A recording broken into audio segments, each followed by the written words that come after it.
All right, man. This thing went longer than 2 hours, man. But hey, I'm just talking, man. But yeah, that practical holiness, man, that was it. Yeah, you got to be able to live this out. And you keep telling. It's one thing to tell somebody what to do, but it's good to tell them how to do it. You know what I'm saying? And the time is now. A wise man's heart discern both time and judgment. And he said, to every purpose, there is both time and judgment. That's knowing what to do, how to do it, when to do it. And the time is now. And what to do is holiness, total commitment, complete surrender to God, a life of obedience, a life of consecration, set apart unto God, set apart unto his purpose. That's what to do. And we talked about how to do it. The key is intimacy and relationship with Jesus. You got to have faith for you can have relationship. And your relationship had to guide you into holiness. Yeah, because you can have a relationship and be in sin. You know what I mean? And be in willful sin. But your relationship had to lead you and guide you unto holiness, not double-mindedness. You know what I mean? All right, man. Oh, yeah. Speaking of set apart, man, God gave me the title for my next mixtape. My next mixtape gonna be called Set Apart, the mixtape. Um, I wasn't gonna do no, I wasn't gonna title my next mixtape. I was just gonna do singles and just put the date. And then when I have enough music for a mixtape, whatever day I finish the mixtape, just title that the mixtape. Like I got a 11/23/16 mixtape, and then I got like a 4/20/17 mixtape. I was just doing singles, and then when I have enough music, I just make it into a mixtape and just title it whatever the date is that I finish it, that I put the mixtape together and finish it. Just use that date as the title. I did that for like 2 mixtapes. I was gonna do that, but God gave me a title. He dropped it in my spirit. So it's going to be Set Apart, the mixtape. Finna get to working on that. If I don't do it today, I'm going to start on that probably within the next couple weeks. Lord say the same. Okay, so now, man, I just got some little,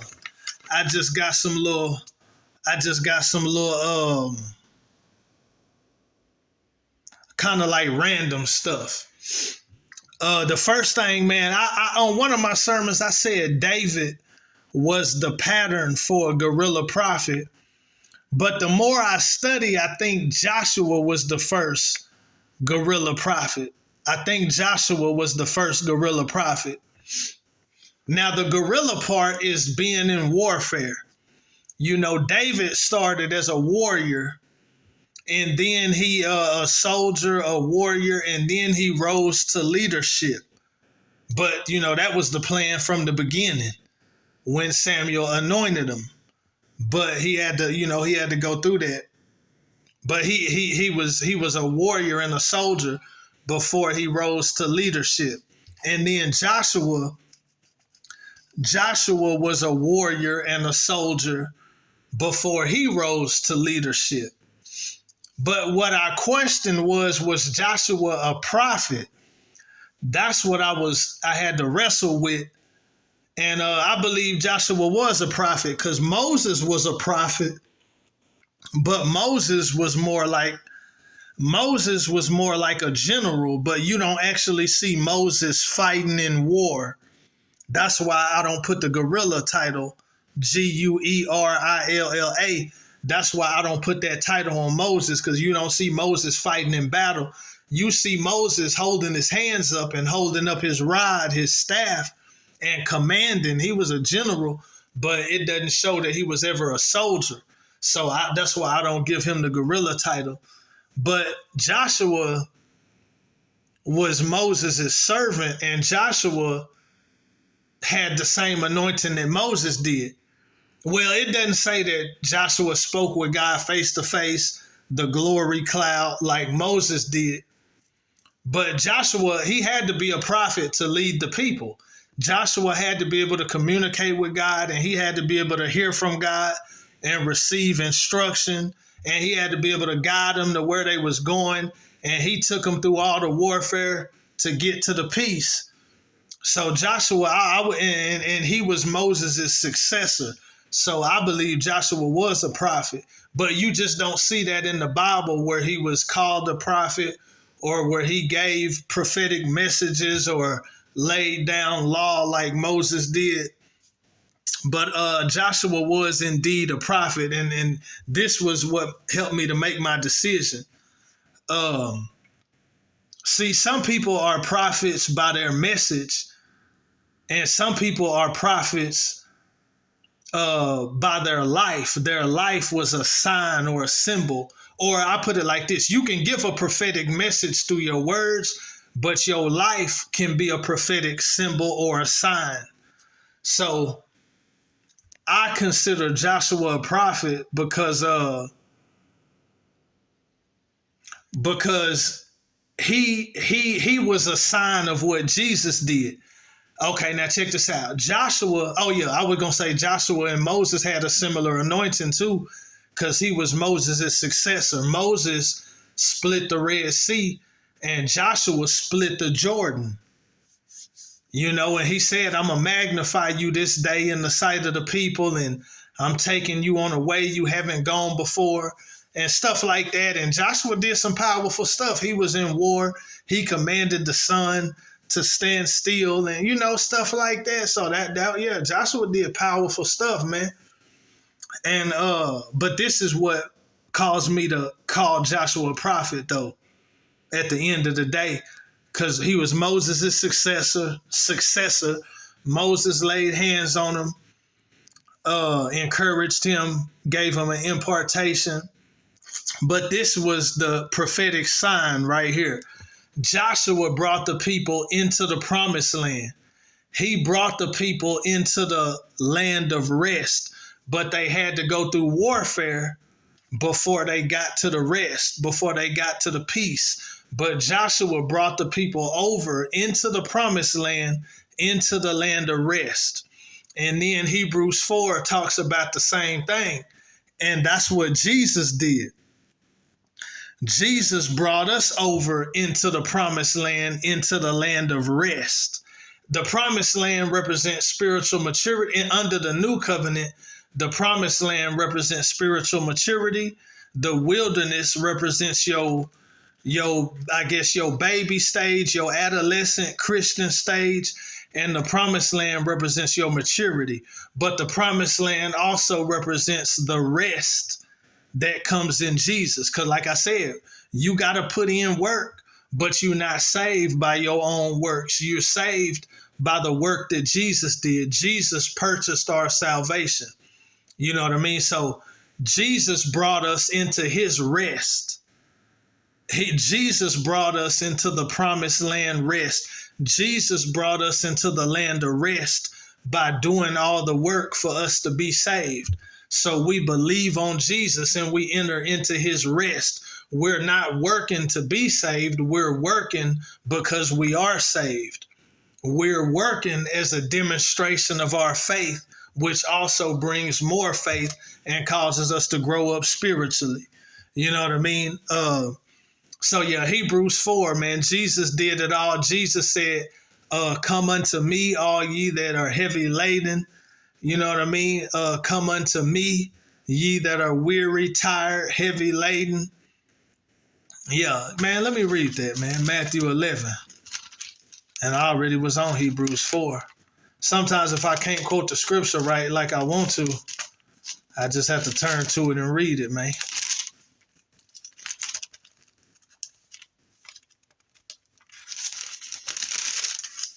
He said, come unto me, all ye that labor and are heavy laden, and I will give you rest. Take my yoke upon you and learn of me, for I am meek and lowly in heart, and ye shall find rest unto your souls. For my yoke is easy and my burden is light. And then in Hebrews chapter 4, I start with verse 8. He said, for if Joshua had given them rest then would he not afterward have spoken of another day? It says Jesus in the King James, but it's talking about Joshua. There remaineth therefore a rest to the people of God. For he that is entered into his rest, he also has ceased from his own works, as God did from his. Let us labor. You got to work to enter into the rest. Let us labor, therefore, to enter into that rest, lest any man fall after the same example of unbelief. That's Hebrews 4:8-11. So the salvation rest is in Jesus. He purchased salvation for us. We don't have to work to be saved, but we work because we are saved. We work to grow in our salvation. We work to work out our salvation. You know what I mean? So Jesus led us in the rest. He led us into our salvation rest. Just like Joshua led the people into the promised land rest. And they had to go through war before they experienced that rest.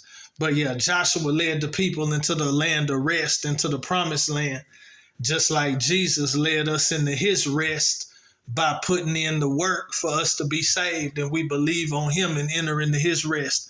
So Joshua was a prophetic sign. So I count Joshua as a prophet. But Joshua and David had a lot in common if you really get to studying them. But I'll say that Joshua was the first guerrilla prophet, and David followed after, but they both are the foundation for guerrilla prophets. So that's something I give you. Then, like I said, I studied the rest. You got the Sabbath day rest. God rested on the last day of the week, the Sabbath rest. You got your salvation rest, which is your trust in Jesus, faith in the work that he did. That's your salvation rest. And then you got your rest when you cross over into the next life. When this earthly life is over with, you enter into the rest. They talk about that in Revelation 14. When you die, basically you enter in. When you die in the Lord, you rest from your labors. That's the third rest. It might have been one more rest, but I'll just go with them three for right now. It might be, I think it's another rest that I had studied, but we'll just go with them three for right now.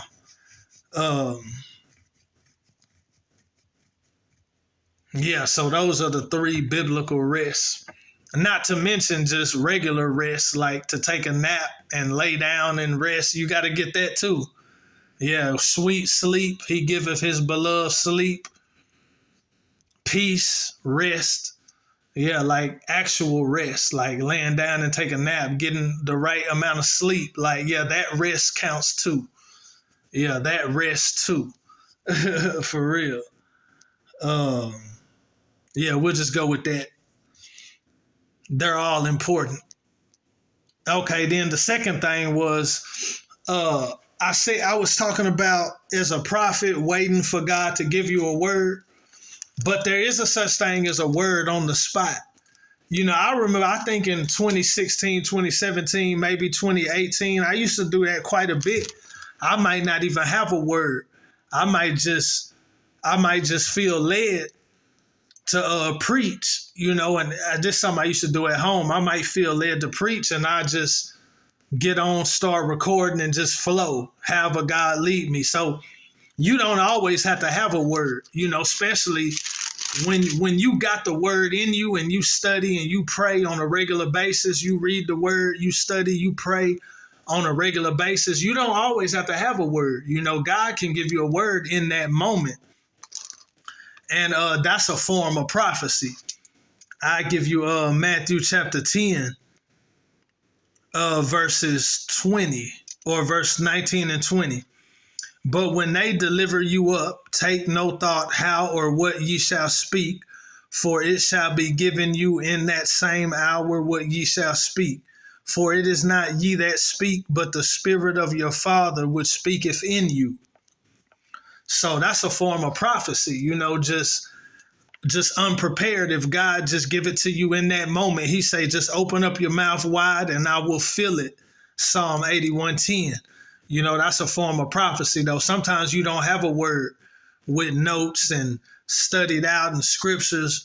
Sometimes God will have you just, and I used to do this quite a bit, just get on camera, start recording and just let God just take it from there.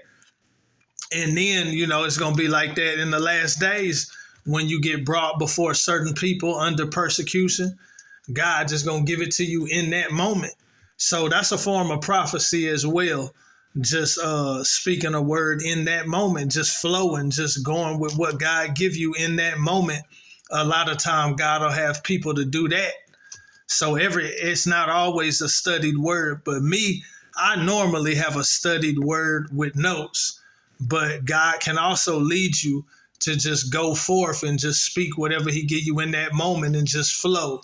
I know people that do that quite a bit, so it's different ways of the prophetic. That's one thing when it comes to the prophetic, you can't be quick to try to put it in a box. But the way I've been working lately,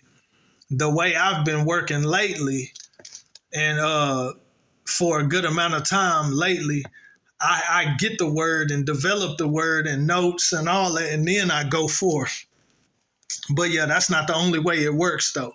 God can just have you to get on and just flow and go with what he give you in that moment. Or he might start you off with a thought and you speak that, and then he just take you all over the place and give you different stuff. You know what I mean? Give you different stuff to say. So the prophetic operates in different ways. So that's another way the prophetic operates though. You just begin to speak and let him give you what he would have you to say in that moment. You know what I mean? But people like that are usually people that study and pray, on a regular basis. So he got something to work with, because the Holy Ghost will bring back things to your remembrance, but you got to put it in you first for him to bring it back. You dig? So those are people that's usually full of the word and stuff that God used like that. You know what I mean? But yeah, I just wanted to speak on that. And then he gave me more information. I was talking about the number 40, the number 70, and the number 10. Now I'm going to start off with 10. 10 was the number of testing. Jeremiah was tested. The people wanted a word from God. He had to wait 10 days. Revelation 2:10 talks about how they're going to be tested. They're going to be tried, and they're going to be in prison for 10 days. You know what I'm saying? That's testing. Then he said, be faithful unto death. But another thing I forgot was Daniel. In Daniel chapter 1, verse 12, he wanted them to eat the king's food. And he said, well, he said, test us. He said, I test you. I don't know if it was Daniel's idea or his idea, but he said, test us for 10 days. Let me look at Daniel 1:12. I don't know whose idea that was. If it was the king's servant, if it was his idea, or if it was Daniel's idea.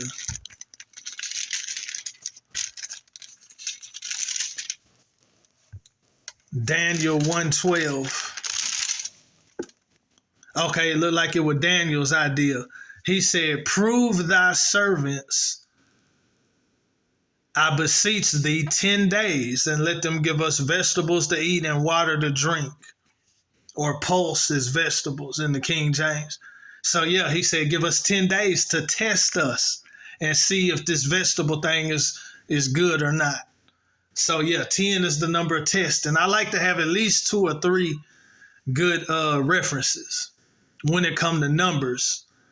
And then I said 30 was the number of mourning, but it's also the number of destiny. 30 it's not the number, but it's a number. 40 is a number of destiny too. You see Moses stepped into his purpose. God called him to actually go free the Israelites from Egypt at the age of 40. So 40 is a destiny number. Saul reigned for 40 years over Israel. David reigned for 40 years. Solomon reigned for 40 years. So 40 is a number of destiny. To be king was destiny. So they reigned for 40 years. And they all died as kings. Saul died as king. David died as king. Solomon died as king. So 30 is a destiny number when people step into their destiny. Jesus, David, Joseph. You know what I mean? And 40 is a number of destiny. People that were destined to be kings, they reigned 40 years. Who I just say? Solomon, David, Saul, and Moses began his, God called him to free Israel from Egypt at the age of 40. So 30 is a destiny number, and it's also the number of mourning. They mourned for, I don't know if it said they mourned for Moses 30 days. They probably mourned for Moses 30 days. I'm interested in that right now. When Moses died at the end of what, Exodus?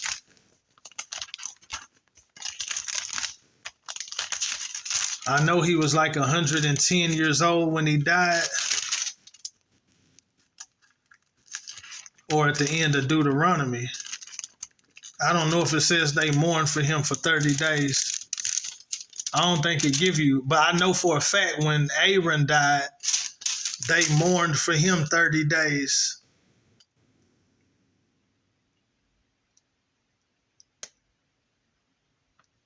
Okay, yeah. Numbers 34:8. And the children of Israel wept for Moses in the plains of Moab 30 days. And then also when Aaron died, they mourned for him 30 days.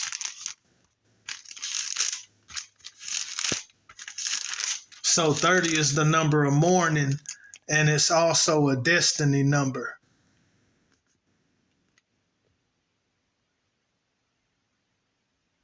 And okay, yeah, Numbers 20:29 says that they mourn for Aaron 30 days. So yeah, and that's probably can be applied to real life, because if somebody close to you die, it's probably gonna take you probably gonna mourn longer than that, but you know what I mean, that first 30 days is probably the hardest part, you know what I mean? But yeah, 30 is the number of mourning, looking at the death of Aaron, looking at the death of Moses. 30 is also a destiny number. 40 is also a destiny number. 40 is also the number of judgment. I got an extra one. I said the Noah's flood, 40 days and 40 nights.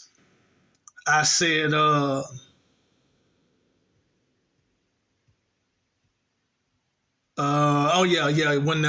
when Israel didn't believe, didn't want to go take over the land, he sentenced them to another 40 years in the wilderness, or he sentenced them to 40 years in the wilderness. And then I got an extra one, Nineveh. When Jonah proclaimed judgment on Nineveh, he said 40 days. So that was judgment. And then 40 years after the death of Jesus, that's not Bible, but that's historical, the destruction of Jerusalem. But we got 3 biblical examples of judgment. And then 40 is also a number of testing. Jesus was in the wilderness 40 days being tempted, tested, tried of the devil. When Moses was in the mountain, the people's faithfulness was being tested 40 days, 2 times. And they failed miserably the first time. And when the spies were in the promised land 40 days, their faith was being tested. I'm going to show you the promised land. So that was actually a test of faith. You know, are you going to believe God or not? Yeah, the city's got walls and they giants, but you also see the fruit. You see how beautiful it's a land of milk and honey. Are you going to believe God or not? So the 40 days that they was in the wilderness was a period of testing. And I might have got something else. Oh, another thing about 40 being judgment was they were allowed to give them up to 40 stripes for punishment under the civil law. Under the civil law, you could be punished with stripes for crimes, and the maximum number of stripes was 40. So that's another sign of judgment with 40. But yeah, 40 was the number of testing as well, man. Jesus in the wilderness, the people while Moses was in the mount, and the spies while they was in the land, you know, testing their faith. You gonna trust God or not? And then another thing about 70 being the number of judgment, I could only find one biblical example at first. So you know, Egypt was judged to do 40 years exile, scattered in other nations, but he gave Israel a 70-year judgment. They was going to be in Babylon. Then, oh yeah, he gave me something. So then, but in Daniel, you got the 70-week prophecy about the first coming and the second coming of Jesus, the 7 weeks and the 62 weeks. The 7 weeks and the 62 weeks was for the restoration of Jerusalem, which was really the temple. The 7 weeks was 49 years, and it said that the temple was 46 years in building, and then it was probably like a year from the time that he issued the command for they actually started building. So that's 47 years right there. But the 7 weeks, 49 years represented the building of the temple and the rebuilding of Jerusalem. Then the 62 weeks was the first coming of Jesus. And then the last week is the what you could call the tribulation period, the 7-year period where the Antichrist is ruling the world, but especially the last 3.5 years. But the last week is what's referred to as the tribulation. And then there's the second coming of Christ, which is when he comes to judge the earth. So 70 is the number of judgment by Jerusalem being destroyed in 70 AD. He sentenced the Israel or Judah to 70 years exile in Babylon. And then you got the 70-week prophecy in Daniel. So yeah, 70 is the number of judgment. At the end of the 70 weeks, you see the second return of Christ, and he's here to judge the world. And then you look at 70 is the number of judgment for the lifespan of man. In Psalms, what's that, 90, verse 10, God's judgment for man was that he gives man 70 years. And then he said, if by reason of strength, 80 years or more, you know, that's not an exact number, but it's like an average. But that's God's judgment to humanity, which was the average lifespan is about 70. And if by reason of grace, by reason of strength, then you can go above that to 80 or maybe even more. But that's by reason of grace and strength, you know what I mean? But the judgment is set at 70. That's the average lifespan. So yeah, man, 70. And then I did 70 my last time being in jail. I had a 100-day sentence, but I got out in 70 days, man. Stop playing, man. That's the number of judgment, or that's a number of judgment. Oh, I got one last one. Matthew 18:22, man. Peter said, how much should I forgive my brother if he offends me and then repents? And he said, what, 7 times? Jesus said, what, 70 times 7. 70 is a number of judgment. But he said, forgive him 70 times 7. And James 2:13 says, mercy rejoiceth over judgment. To forgive somebody repeatedly, that's mercy. 70 times 7, that's mercy over judgment. You know what I'm saying? James 2:13, mercy rejoiceth against or rejoices over judgment. Thank God that he forgives our repetitive sin. You know, hopefully we get to a point, though, we grow to maturity, you know what I mean, where we not just repetitively, you know what I'm saying, willfully, habitually, continually sinning, you know what I mean, but he does forgive, you know what I mean, many sins unto justification, you know what I mean, sins of all type, willful, unintentional, you know what I mean, knowingly, conscious, ignorant, sin that we didn't know, you know what I mean, omission, commission, you know what I mean? When you come to him sincerely, he will forgive you. You know what I mean? He will forgive you. You know what I mean? Now we not supposed to practice sin if we saved. You know what I mean? But he does forgive our sin, man, many times over. So that's mercy rejoicing over judgment, forgiveness over the 70 times 7, forgiveness over all that. That's mercy rejoicing over judgment. And the last thing I'm going to add, man, all these videos went over 30 minutes. That's crazy. But the last thing, man, is I got a prophecy up on my Facebook about the Russian invasion. Oh yeah, you gotta, man. This world war is gonna be a money war, bro. It's about money. But if you're gonna take out the U.S. dollar, then you know what come with that, man. Russia done counted the cost, bro. They already know. They know that if they replace the dollar with the BRICS thing and whatever and everything they got going on with Russia and China and replacing the American dollar and pushing the dollar to the side, and they already know that that's going to bring war. But Russia's already counted the cost. They already ready, man. They already ready. You know what I mean? They already ready, man. Like, it's certain things, just like I said, man, if you plan to take over another drug dealer's territory, you know that war is probably going to come with that. You know that war is very likely to come with that. So you got to count the cost and be prepared. Russia ready, man. Russia's ready. They done counted the cost. They know you can't change the whole financial system of the world and put the U.S. on the back burner and think that a war ain't going to come with that. They already know. They already ready. They done counted the cost, man. They wouldn't be doing what they doing with this whole BRICS thing if they wasn't ready for war.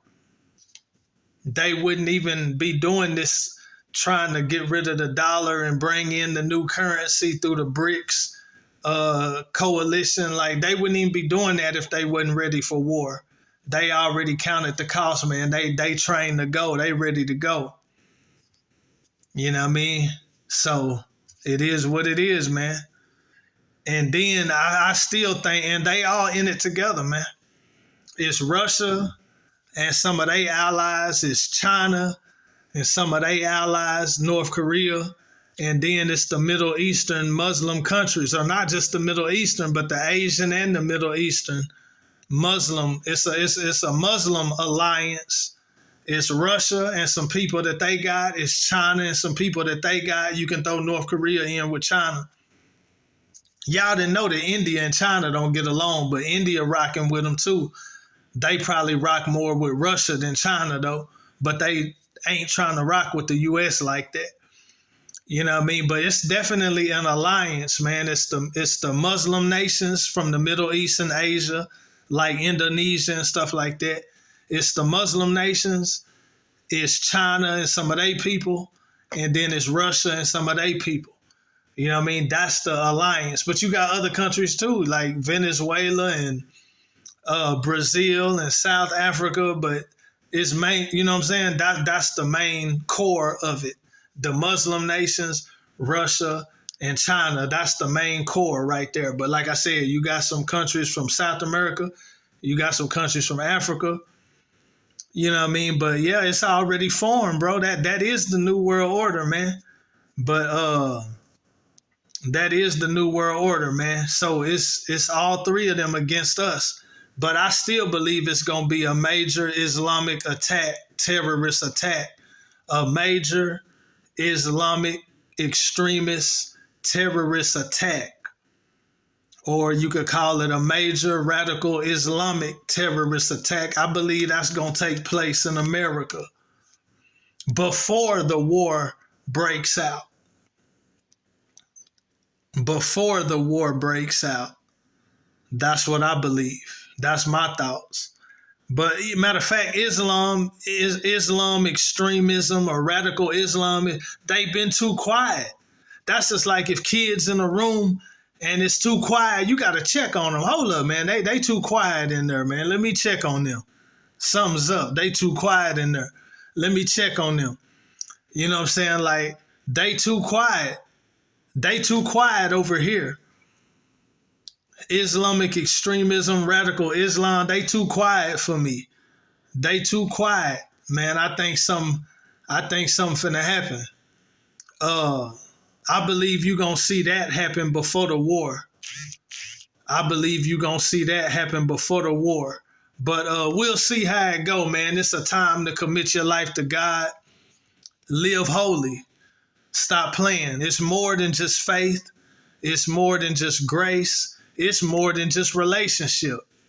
It's all that unto holiness, unto obedience, unto total commitment, complete surrender, wholehearted love for God, doing the will of God. Help us all, Lord. Send your word, strengthen your people, save the lost in a real way, and help us to be prepared for and give us grace and strength to handle any persecution that come our way on whatever level. In Jesus' name, we out.